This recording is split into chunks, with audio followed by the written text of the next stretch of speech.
What's up guys, and welcome back to another episode of the Realistic Career Mode. This is episode number 2, and we're starting today's stuff on the back of the series opener where we made 2 sales and 2 signings. El Unity to Bayer Leverkusen, Fraser Forster going to Bramwell Lane, and the replacements, both transfer targets of Southampton. Sam Johnson coming in from West Bromwich Albion, and of course we signed Ritsu on the right hand side to replace El Unity as well. Also just a bit here for Alex McCarthy from, I think it was KRC Genk, the Belgian side as well. Now that we sold Fraser Forster, I'll probably keep McCarthy into this contract. It's upcoming the end of the year. As we also did here for Jan Valery from Hertz Berlin. Going to reject this though, academy graduate. I'm going to keep him here for now, even though Livramento is the higher potential right back in this team. And also Leon putting in a bit for Nathan Redmond as well. It's also turned down as well. No plans to sell our English winger just yet. But after the first episode, I wanted to reiterate, like I talked about in the series opener, the aim of the game in this series is, of course,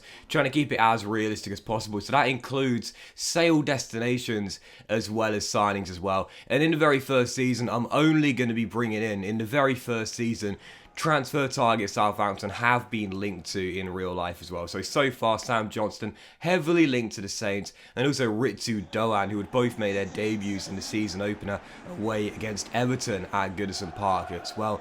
But for sale destinations too, I need to do my absolute best with that, because it is really easy to sell players in FIFA career mode. You put a player on a transfer list and 9 times out of 10 they'll have a bid in a week or two, but I want to make sure when our players do leave, they're going to clubs you could potentially see them at in real life as well. El Unity going to Bayer Leverkusen. I don't see anything wrong with that. If Bayer put in a bid, they're a bigger club than ours. Obviously, playing European football, he'd probably want to leave. And as for Fraser Forster, staying in the English Football League, he spent his entire career playing in England and Scotland as well. Sheffield United was a lot more realistic of a destination as opposed to some of the other clubs that put bids in back in episode 1.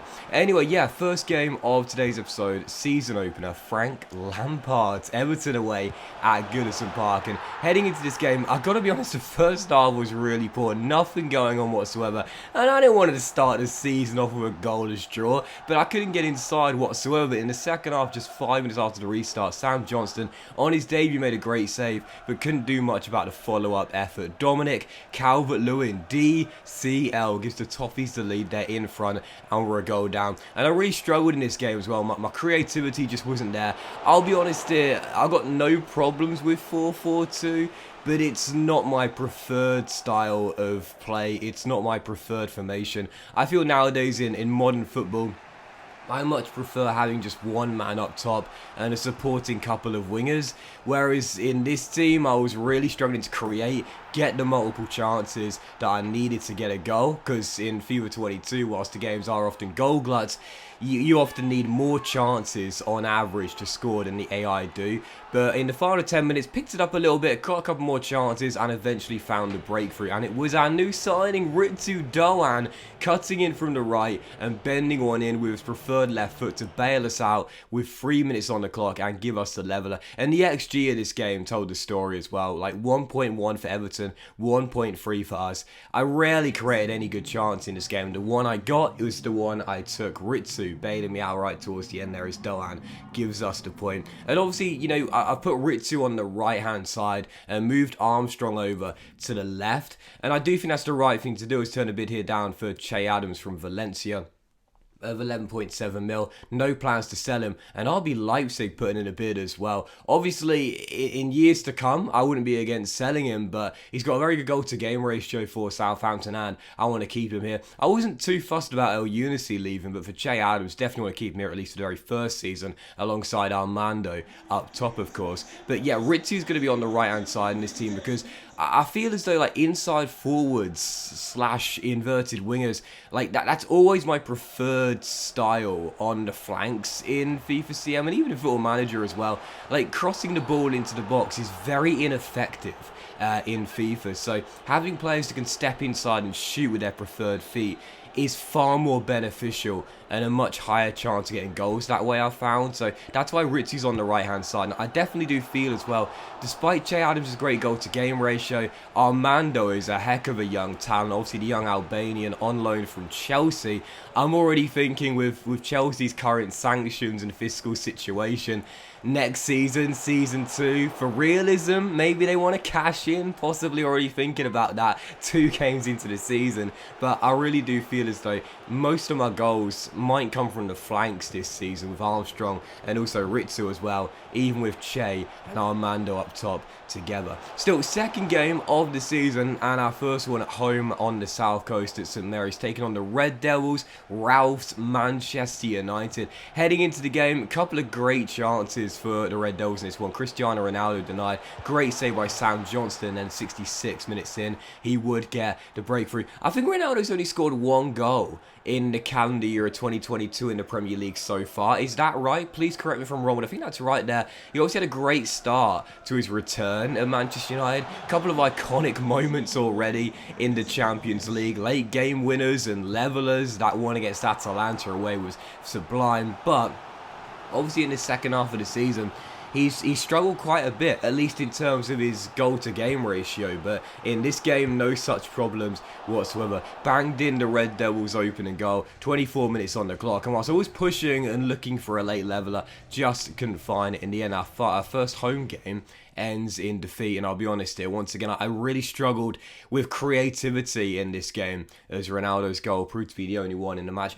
Like, creating chances, I feel as though, and I know I hate to say this, I really do, but like, unless you've got a really pacey team, you've got to be very accurate with your passes. And I've always found it in FIFA, it's so surprising, because it's been here for Shane Long, because the club wasn't a realistic destination for him. Vava Cars? No, can't see it somehow. I feel as though passing in FIFA, it's one of those things where, like, sometimes it's very simple to play, like, tiki-taka, nice, intricate build-ups when you're, like, 50 yards from goal. But when you're around the 18-yard area, I don't know whether it's a pressure thing, I don't know what it is, but like sometimes your players can't play this simple like 3-yard pass. It's so under-hit or overhit, it's embarrassing.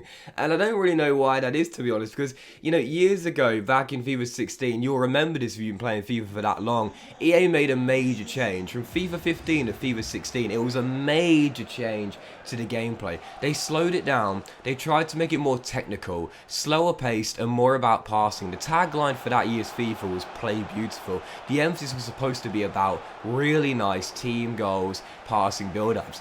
But the irony was you couldn't do it because the passing was so bad. And it's something that EA have just never been able to really sort out properly, you know. And that's why, while some people don't like to admit this, pace is still the dominant way to go if you want to score goals in FIFA and have the higher chance of success. So that will most likely continue to be the theme throughout the course of all the FIFAs, I believe, because it's just the most OP way to go, and it's the strategy that works the best, you know. So creating chances for me is always easier playing counter-attacking football. But even so, for the third and final game of today's episode, after we accepted a bid for Nottingham Forest for Shane Long, much more realistic destination there for the Irish forward, possibly dropping down to the Championship. A bid from New England Revolution as well, the MLS side. I can see Shane Long playing in the MLS, so I might possibly accept that if he doesn't decide to go to the City ground. But Newcastle United away, Carabao Cup, second round here. Santiago scored the leveller for the Magpies after Janepo scored a stunner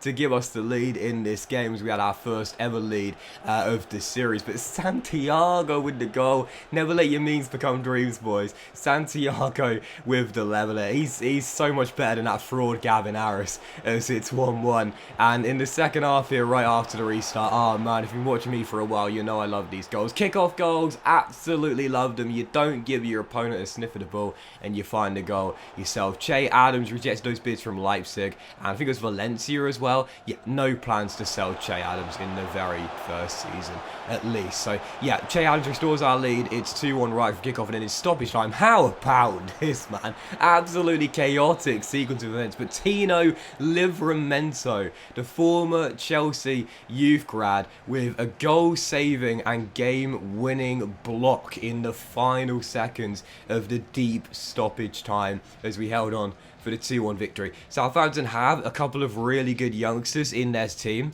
But Tino Livramento, I think he's the one to watch out for. I'm a massive fan of the kid in real life. He has got such a high ceiling. And whilst we've got some really good fullbacks here already, you know, Kyle Walker-Peters, Paral, definitely keep your eyes on Tino Livramento. Going to give him a lot of game time this season and try and maximise that potential. He essentially won us the game there as we hold on for the victory, our first with Southampton, and we're into the next round at the Carabao Cup. No wins in our first two in the Premier League though. Tough start in the league, but exactly what I wanted. It's a realistic career mode. I want the challenge in season 1. But that would end today's episode of the Realistic CM, guys. Big thank you for watching. Enjoyed it. Like, most of you all have a fantastic day, and we'll see you for the next episode featuring transfer deadline day signings very soon.